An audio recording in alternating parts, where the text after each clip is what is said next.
Happy Sunday. Sierra from Holistically Attuned. I'm starting to think that sometimes it's easier to just go live and then post the video as opposed to creating these videos. Sorry, my headband is giving no thank you today. Sometimes it's easier to just create them and post them live as opposed to lying to myself every day saying I'm going to edit these videos and then repost them and then I don't. So moving forward, I'm just going to be going live.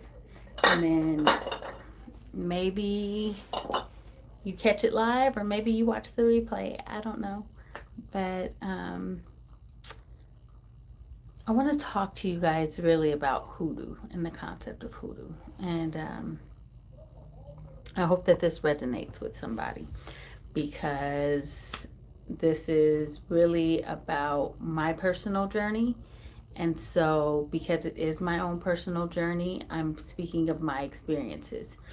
But with the understanding that a lot of people mirror these same experiences, okay?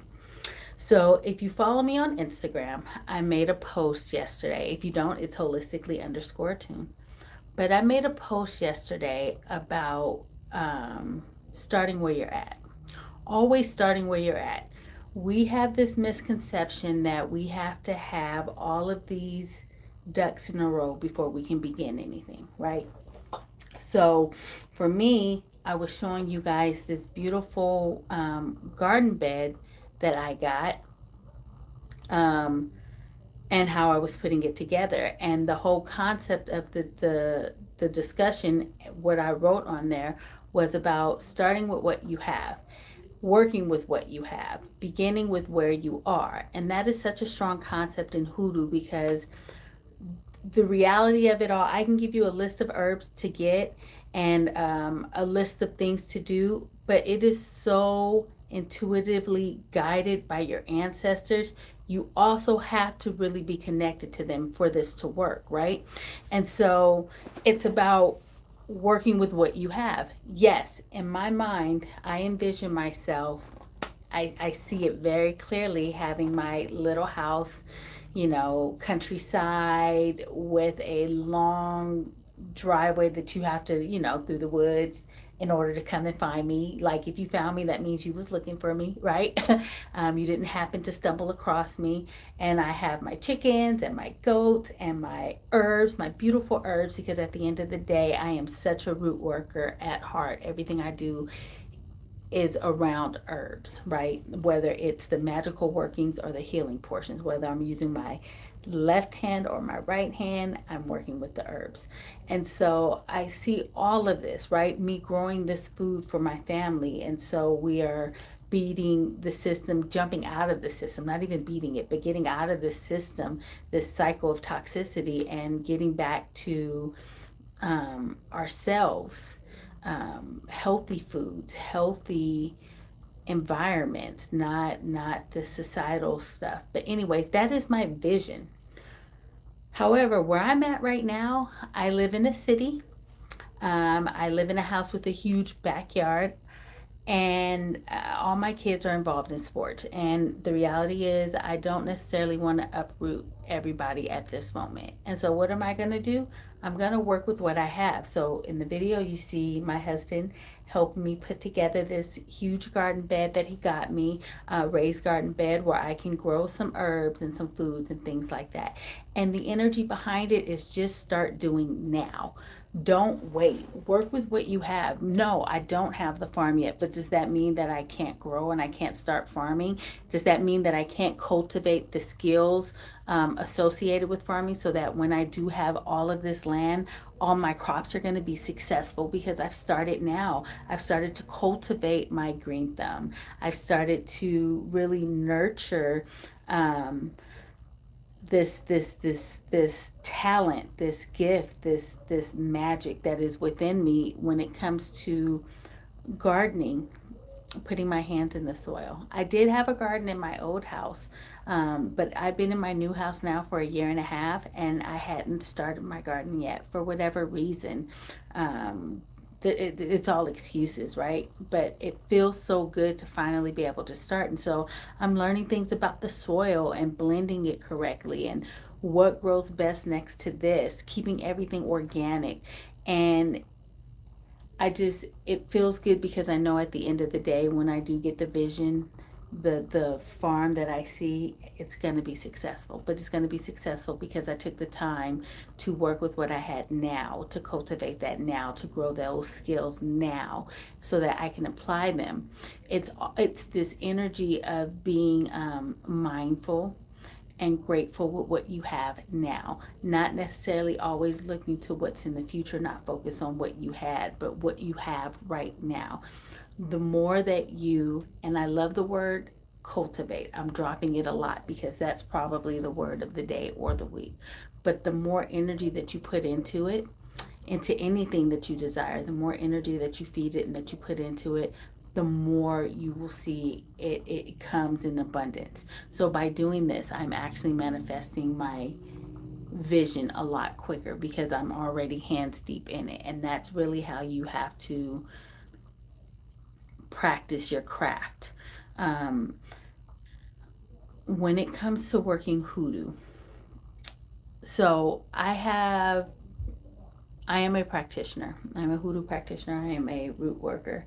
I'm a lot of things, and I've been working with herbs and this ancestral lineage for some years now. Okay, and if there's one thing that I can tell you, it is that above all else, you have to believe in your own work. So I have taken on apprenticeships before where I've had people follow me and learn under me and things like that.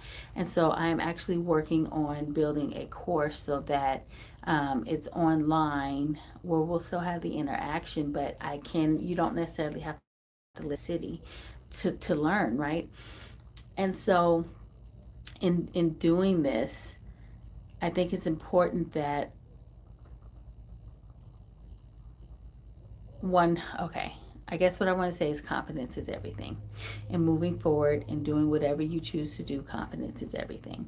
I say this because there will be times where, oh, and never be too big for your bridges where you don't think that you could learn something from anywhere. So there'll be times where I'm online or something and I see a fellow practitioner is offering some certain course. And I'm like, oh, that looks interesting. Let me see what that's about. I'm not there because I don't know how to do things myself. That's not the case at all. I'm not there because I don't know how to, perform my own, I don't know, uncrossing work. That's not it at all. But to add more tools to your utility belt can be a plus. Sometimes it's nice to just see how other people do their workings. Not necessarily because you don't know how to do your workings, but because it's just nice to have different perspectives, right? Because it's all a community. I'm sorry. This is my first time doing a live, and then somebody asked a question and now it went away. So give me a second. All messages are visible. Okay. Nope, it didn't happen. What is, okay. What about Money Magic Bag? Is she really or a scam? Who is Money Magic Bag? Tell me more about that because I don't know. And then what is hoodoo? Is it like voodoo?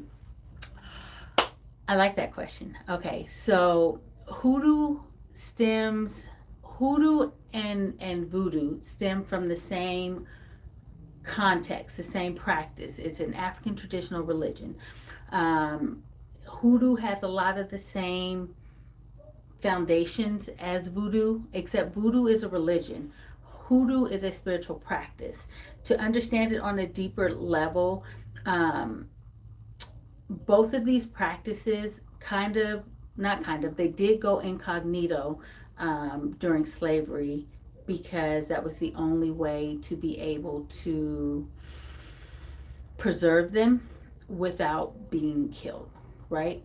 And so the blessing with voodoo or voodoo is that they their slave owners, majority of their slave owners were Catholic. And so they were able to hide the practice of worshiping their loas under the guise of saints. And so when I say blessing, I mean the way that it was preserved and is now formally noted as a religion. It's formally noted as a religion because you can't tell them that they don't have these aspects because they so cleverly hid it under the guise of Catholicism, and it was never caught, right? So with hoodoo, most of the slave owners were Christian. It came from Christianity based slave owners, and so they didn't have the saints to hide the orishas or the loas under. And so what happened was with the integration, that aspect of it was not as prominent as it is with voodoo. And so a lot of hoodoo centers around working with your ancestors. And the answers is a very important concept when working hoodoo. But hoodoo integrated into Christianity in a way so that it can continue to be practiced, again, without fear of death. And so that's where you get a lot of the workings and the certain prayers from certain Bibles versus in the hoodoo workings. So, and then there was another question. I know a little about voodoo, so what you're saying makes sense. Good. I'm glad that it makes sense. Um, yeah, so all of this to say, all of this to say, one, make sure that you never wait to do something that you want to do. You're very welcome. Never wait to do something that you want to do thinking that you're not in the right place, you don't have the right time, you don't have the right workings. When I when this hoodoo course that I'm offering opens up, and you guys are ready to enroll, whoever's going to enroll, you're going to have the option of the box that has everything you need for all the rituals that we're going to perform, or you can just have a list and collect these items yourself. These items, these rituals that we're going to be performing, these are my own personal rituals. So these are the herbs that I work closely with. Um, and you guys will get a sneak peek at my herb garden, right? The things that I grow, why I grow rosemary, sage, and lavender right by the front door and right at the back entrances, why my eucalyptus tree is where it is. You're going to get to know all of these things, and then you in turn will implement that into your daily life and say, okay, um, roses have a special place for me, so I'm going to plant this rose tree here. Yarrow, St. John's Wort, all of these different things you'll have your own connection with. So just don't ever let anybody tell you that the way that you practice is wrong. Don't ever wait to do something thinking that you don't have the skills or the supplies to practice, because that's also not a truth. At the end of the day, and this all stems from me tuning into somebody else's class, it's like at the end of the day, you already have everything that you need to succeed. So don't ever doubt yourself. When you're moving forward, don't ever doubt yourself. Don't ever doubt your work. Don't ever doubt your intent. Don't ever doubt any of that. The important thing about working in hoodoo is that one, you have to have a very strong connection to your ancestors, and that's something that we'll cover, how to get that, how to set up that altar. But what we do is intuitively guided.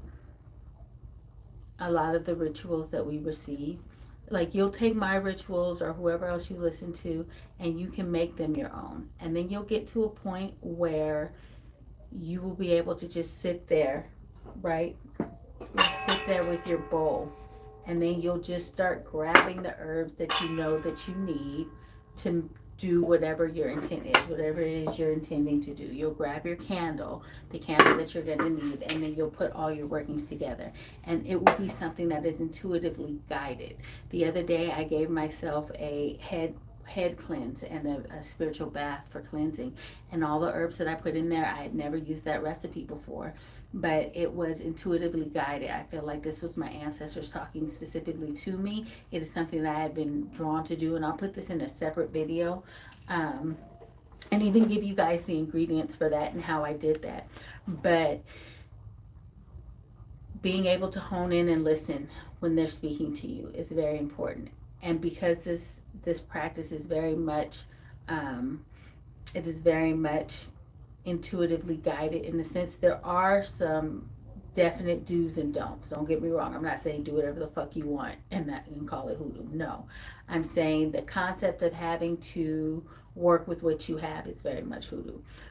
Don't get that shit twisted, okay? I'm not saying do whatever the fuck you want.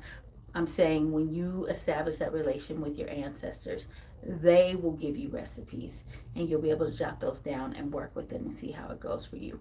Work with what you're being given now and then start to cultivate your own. There's nothing like creating your own blessing. There's nothing like creating your own conjure oils. I'm going to give you guys the baseline of it. I'm going to give you my recipes and the things that I know work because I use them.